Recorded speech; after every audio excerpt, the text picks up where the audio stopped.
एक बार एक राज्य के राजा ने एक बौद्ध भिक्षु को अपने महल में बुलाया और उनसे कहा, अगर मैं आपसे कुछ मांगूंगा तो क्या आप मुझे देंगे?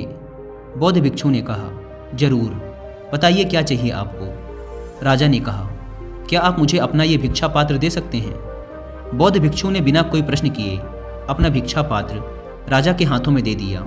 उनके कपड़ों के अलावा ये भिक्षा पात्र ही उन बौद्ध भिक्षुक के पास एकमात्र सांसारिक वस्तु थी जिसे उन्होंने बिना कुछ सोचे राजा को दे दिया था।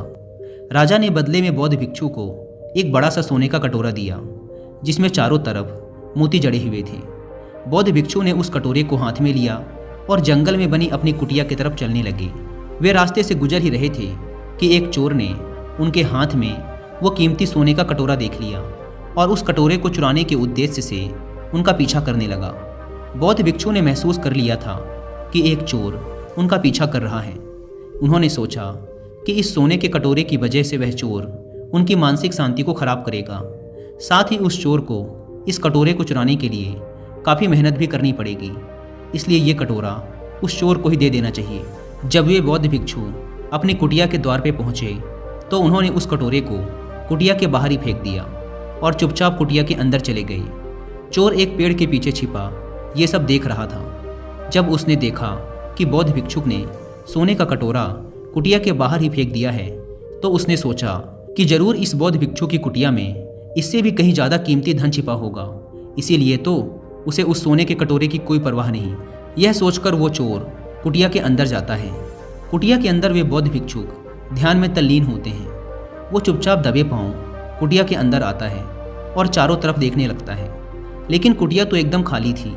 यह देखकर वह चोर और भी ज़्यादा आश्चर्यचकित हो जाता है और सोचने लगता है कि जब इस भिक्षुक के पास कुछ भी नहीं है तो उसने उस सोने के कटोरे को कुटिया के बाहर ही क्यों फेंक दिया।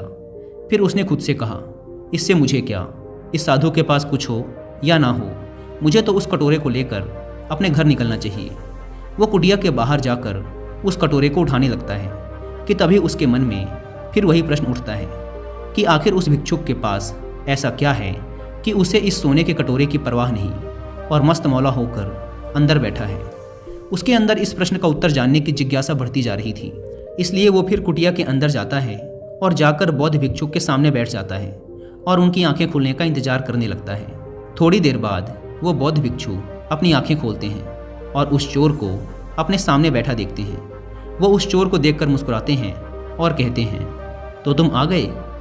चोर ने कहा, महाराज, मैंने आपका महल से लेकर इस कुटिया तक पीछा किया। मैं बस आपसे ये जानना चाहता हूँ कि आपने उस सोने के कटोरे को कुटिया के बाहर ही क्यों फेंक दिया? आखिर आपके पास ऐसा कौन सा धन है जो उस हीरे से जड़े सोने के कटोरे से भी ज़्यादा कीमती है? यह सुन वो बौद्ध भिक्षुक मुस्कुराए और बोले, मेरे दोस्त, मेरे पास एक ऐसा खजाना है जिसे तुम देख नहीं सकते।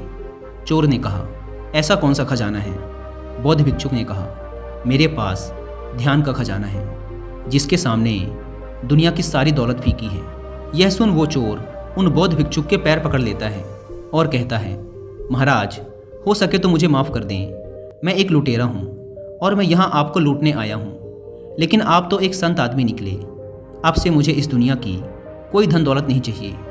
क्या आप अपने ध्यान के खजाने से मुझे एक छोटा सा हिस्सा दे सकते हैं ताकि मैं भी आपकी तरह शांति को प्राप्त हो सकूं? यह सुन बौद्ध भिक्षुक ने मुस्कुराते हुए कहा, मेरे दोस्त, अगर तुम चाहो तो तुम भी मेरी तरह ध्यान के उस अनंत खजाने को प्राप्त कर सकते हो। बस इसके लिए तुम्हारे अंदर एक मजबूत संकल्प शक्ति का होना जरूरी है। यह सुन उस चोर ने कहा, महाराज, लेकिन मुझे ध्यान करना नहीं आता। कृपया सबसे पहले आप मुझे ध्यान करना सिखाएं। बौद्ध भिक्षु मुस्कुराए और बोले, मेरे दोस्त, ध्यान करना बहुत आसान है। यहाँ तक कि तुम्हें ध्यान करने के लिए कुछ भी खास नहीं करना। सबसे पहले तुम्हें एक शांत और आरामदायक जगह का चुनाव करना है। फिर एक चटाई बिछाकर उस पर बैठ जाना है ताकि तुम्हारा ज़मीन से संपर्क ना रहे, और इस बात का ध्यान रखना कि तुम्हारी रीढ़ की हड्डी एकदम सीधी रहे। फिर तुम्हें अपनी दोनों हथेली अपने घुटनों पर रखनी है। याद रखना, हथेली ऊपर की तरफ होनी चाहिए। अब तुम्हें अपनी आंखें बंद कर लेनी है और लंबी व गहरी सांसें लेनी है।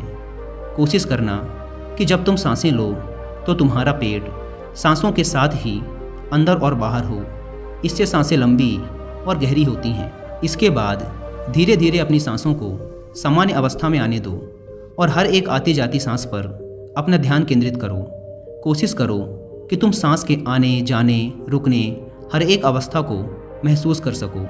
एक भी सांस तुम्हारे महसूस किए बिना नहीं गुजरनी चाहिए। केवल आती जाती हुई सांसों पर ही पूरा ध्यान दो। शुरुआत के कुछ दिनों तक तुम्हारा मन बार बार किसी और चीज़ के बारे में सोचने लगेगा, लेकिन जैसे ही तुम्हें याद आए तुम्हें फिर से अपना ध्यान अपनी सांसों पर केंद्रित करना है। तुम्हें और कुछ नहीं करना, बस पूरी जागरूकता के साथ अपनी आती जाती सांसों पर ध्यान देना है। समय के साथ तुम्हारी सांस लेने की गति धीमी होती चली जाएगी। जैसे जैसे तुम्हारे सांस लेने की गति धीमी होती जाएगी वैसे वैसे तुम्हारा मन शांत होता जाएगा और तुम्हारी सांसें और भी लंबी और गहरी होती जाएंगी। फिर धीरे धीरे एक ऐसा समय भी आएगा जब तुम्हारे मन से सारे विचार ही गायब हो जाएंगे और तुम्हारा मन शांति के महासागर में डूब जाएगा। और यही गहरे ध्यान की अनंत अवस्था है। बौद्ध भिक्षु के बताए तरीके के अनुसार उस चोर ने ध्यान करना शुरू कर दिया। उसने चोरी करना भी छोड़ दिया और धीरे धीरे उसकी ज़िंदगी पूरी तरह से बदल गई। अगर हम अपने चारों तरफ देखें तो हम पाएंगे कि बहुत से लोग हैं जो ध्यान करना चाहते हैं, लेकिन उन्हें ये नहीं पता कि ध्यान करना कैसे है। ध्यान करने के बहुत से तरीके हैं, लेकिन उनमें से जो सबसे आसान और चर्चित तरीका है उसका नाम है आनापाना ध्यान विधि, जो कि विपासना ध्यान विधि का ही एक हिस्सा है, जिसे आज से लगभग 2500 साल पहले खुद गौतम बुद्ध ने ईजाद किया था। आप इस ध्यान विधि को करने में एक दिन में महारत हासिल नहीं कर सकते। इसके लिए आपको काफ़ी लंबे समय तक अभ्यास करना पड़ेगा। अगर आप 15 से 20 मिनट तक रोज इस अभ्यास को करते हैं तो कुछ ही हफ्तों में आप अपने अंदर एक अद्भुत बदलाव देखेंगे। इस विधि में कुछ और नहीं करना होता, बस आपको आंखें बंद करके बैठ जाना है और अपना पूरा ध्यान अपनी आती जाती सांसों पर लगाना है। इस विधि में आपकी सांसें आपके मन के लिए एक लगाम की तरह काम करती हैं। जैसे हम एक घोड़े को उसकी लगाम के माध्यम से अपने नियंत्रण में रख सकते हैं, ठीक उसी प्रकार हम अपनी सांसों को नियंत्रित कर अपने मन को भी अपने नियंत्रण में रख सकते हैं। लेकिन दोस्तों, अगर आपको ध्यान करने में प्रॉब्लम आती है और आपका मन बार बार भटकता है तो शुरुआती गाइडेंस के लिए आप कुकू FM पर 11 दिनों का एक मेडिटेशन कोर्स ज्वाइन कर सकते हैं, जिसका नाम है पावर ऑफ मेडिटेशन। ये कोर्स बहुत ही रिसर्च और गाइडेड तरीके से डिज़ाइन किया गया है, जो कि डेफिनेटली आपके मेडिटेशन जर्नी में आपकी हेल्प करेगा। कुकू FM इंडिया का leading and fastest growing audio book platform है, जहाँ पर आप एक छोटा सा अमाउंट देकर ऐसे सैकड़ों कोर्सेज और अलग अलग फील्ड की हज़ारों बुक्स को ऑडियो फॉर्मेट में सुन सकते हैं, वो भी अपनी मनपसंद लैंग्वेज में। आमतौर पर इसके 1 साल का सब्सक्रिप्शन पड़ता है 399 रुपीज़ का, लेकिन ये आपको पड़ेगा सिर्फ 199 रुपीज़ में अगर आप यूज़ करते हैं कूपन कोड WI50। लेकिन यह कूपन कोड सिर्फ पहले 250 लोगों के लिए ही वैलिड है, इसलिए देर ना करें। ऐप की link description and pin comment पर दी गई है, एक बार जाकर जरूर चेकआउट करें। जब हम आती जाती सांसों पर अपना ध्यान केंद्रित करना शुरू कर देते हैं तब हमारी सांसें गहरी और धीमी होना शुरू हो जाती हैं, और जैसे जैसे हमारी सांसें धीमी और गहरी होती चली जाती हैं वैसे वैसे हमारे मन से विचारों के उठने की तीव्रता भी कम होती चली जाती है।